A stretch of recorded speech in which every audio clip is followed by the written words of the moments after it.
Here's an update on striper fishing in the canal by End Eddie Doherty, a retired Massachusetts court clerk magistrate appointed by the late Governor A. Paul Cellucci, author of 7 Miles After Sundown about surf casting the Cape Cod Canal for striped bass.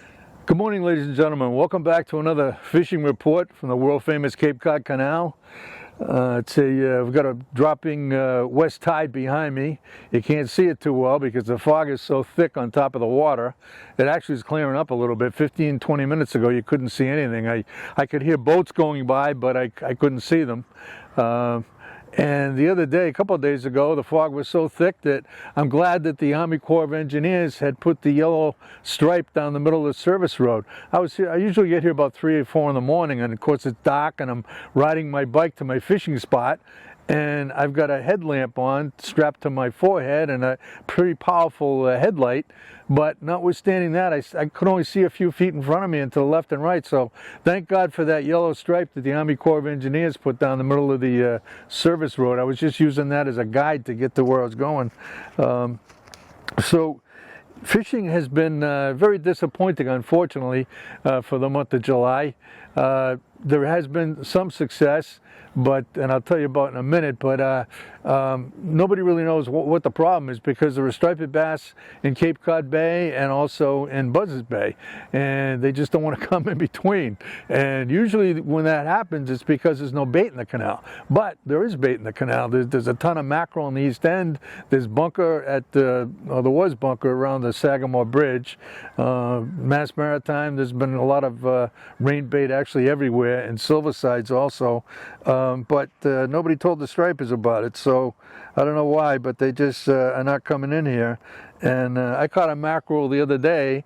I foul hooked it in the gill because they were so thick. I was reeling a Castmaster, but I ended up eating that for breakfast. It's a great tasting fish.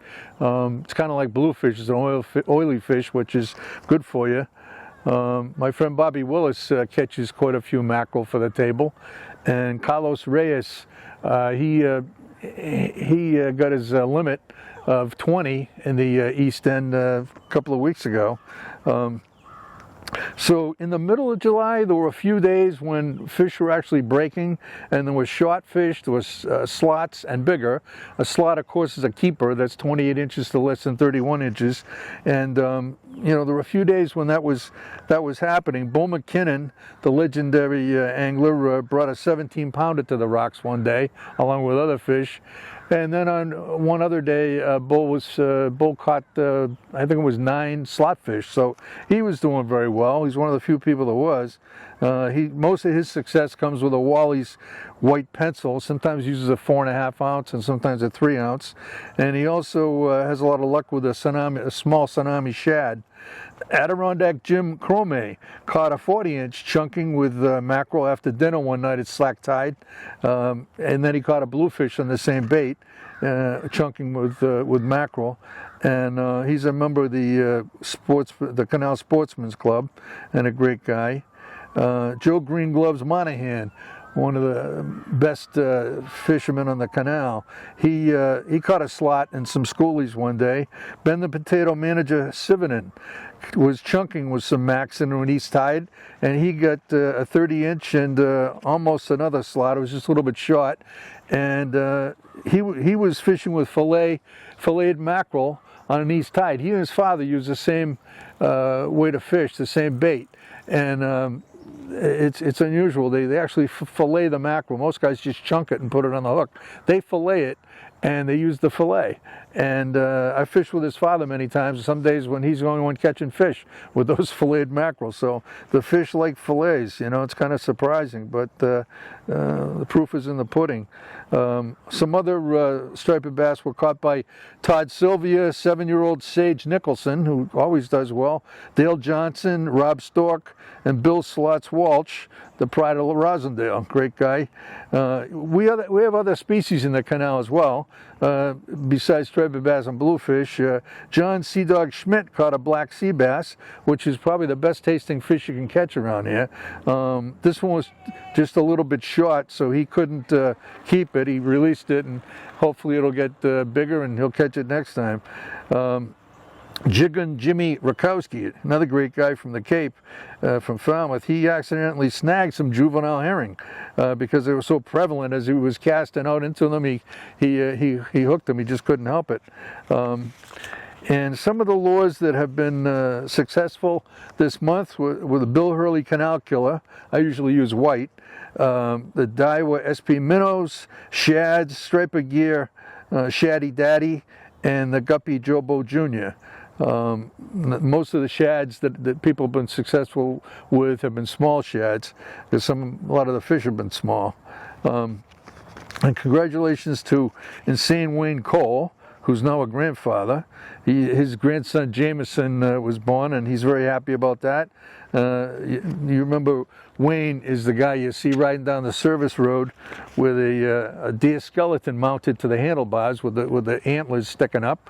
He's a hunter also. You see him coming out of a fog with that skeleton. It looks a little bit spooky, but he's a great fisherman and a good guy. So congratulations to him on becoming a grandfather. And we recently celebrated the 50-year anniversary of the movie Jaws. And there were a lot of celebrations on Martha's Vineyard. And I remember just a couple of years ago when I was writing a column for the Falmouth Enterprise, I interviewed Jonathan Searle. And Jonathan Searle was a little 8-year-old boy in that movie who, with his brother, had the fake shark fin strapped to their back and were going through the water and scaring people out of the water onto the beach in that iconic film. And so Jonathan grew up to be the chief of police in Oak Bluffs, where he still is, and is still serving. And he told me he still gets royalty checks from NBC for that movie. He said they're not very much, but it's enough to fill his gas tank. So I'm happy he still gets paid for it. He's a good guy.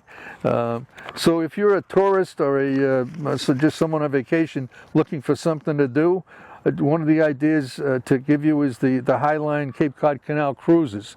They go right down the canal and they point out different points of interest. They started, I think, on Onset. My wife, Jade O, has taken it and she really enjoyed it. She said it was very informative and very interesting. So kids are free, and you should go on the Highline website for details. I saw a great program the other day that the Chelsea police put together. You know, when we were kids, most people played cops and robbers, and everybody wanted to be the cops, you know, although there was one guy in my neighborhood who always wanted to be the robber, and that's a different story. I'll tell you some other day. But anyway, so everybody wanted to play cops and robbers, and the Chelsea police came up. They have a police boat, of course, because they're on the coast, and they take kids out fishing. And they named the program, instead of Cops and Robbers, they call it Cops and Bobbers, because you use a bobber in fishing. And I thought that was a terrific program. And, you know, I'd hope that it'd be nice if every police department that's on the coast, they all have boats, so it'd be nice if they all did that and establish a nice rapport between the police and kids that are learning how to fish. As far, the only news on the bridges is that you know, the federal money's been appropriated to build a new Sagamore Bridge. Governor Healy's strategy was to secure funding for one bridge at a time, and she aimed at the Sagamore Bridge, focused on that first because it's the busier of the two bridges. And I think there's 17,000 more vehicles that go over the Sagamore Bridge every day than the Bourne Bridge. And an interesting statistic about that actually is that most of the people who work on Cape Cod actually live off the Cape. So that means you got some busy traffic. And I saw an interview with Senator Dylan Fernandez the other day. I think it was on Channel 5. He represents his district includes the bridges, and he basically said that he'll feel a little more confident about when things are going to start and everything once the federal money is deposited into the Massachusetts coffers, because the administration in Washington is cutting a lot of things, and you know, so you would think that because the money's been appropriated that it's definitely going to be there, but you just never know. So he said he'd feel a little better once it's in there. You know, we really do need bridges. I mean, I ride my canal bike under those bridges when I'm going fishing in different spots, and when a car's going over your head on that bridge, the noises coming out of there would scare you. It's pretty bad. So, you know, the two-word phrase innocent bystander is kind of working its way into our lexicon. You know, a lot of times when I'm writing a story for a magazine or a newspaper, I'll get a photo. The guy will be holding a fish, and I always want to give a photo credit, so I'll ask the fisherman who took the photo. And you know, a lot of times it's just some guy walking by, so they don't know who it is. They'll say, "Oh, it's just a bystander." Well, one guy apparently watches the news a lot because they use that innocent bystander on the news. You know, a guy gets hurt or whatever it was. And so I said to the fisherman, I said, "Who took the picture?" He said, "Well, it was an innocent bystander." All right, well, let's hope he was innocent. But anyway, and just a little warning, I was in Attleboro last night, my hometown, and where I used to live, where I grew up, and they just discovered in Attleboro that there's West Nile virus in the mosquitoes there. So, you know, it's not too far from here. Who knows what's going to, maybe it's already on Cape Cod, I don't know, but that's a tough thing. You know, it used to be mosquitoes are just a nuisance, but now they can do some serious damage to you.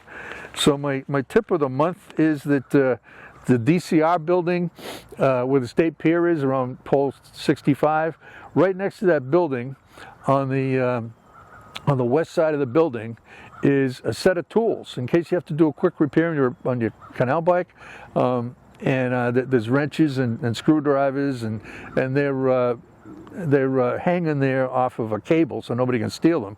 And right next to it is a pump, an air pump for your tires if you need some air in your tires. So that's pretty nice. You know, I'm glad they have that there. So if you need to do some repairs or you need air in your tires, it's right at the DCR building at the State Pier. And so I just want to close by telling you a little quick story about my granddaughter Molly. My daughter Caitlin was taking Molly into a deli in Carver the other day, and she'd never been in the deli before. Molly's 4 years old, so she's taking her in there, and when she walks in, she sees a $20 bill on the floor. So my daughter Caitlin picks up the 20 and gives it to the guy behind the counter and says, you know, somebody must have dropped this. Well, as soon as she does that, she happens to look, and there's a sign there that says cash only. So she says to Molly, "Oh, gee, you know, I was going to use my credit card. I don't have any cash on me." Molly says, "Well, Ma, you should have kept that $20 bill that was on the floor." So until next time, catch a big one.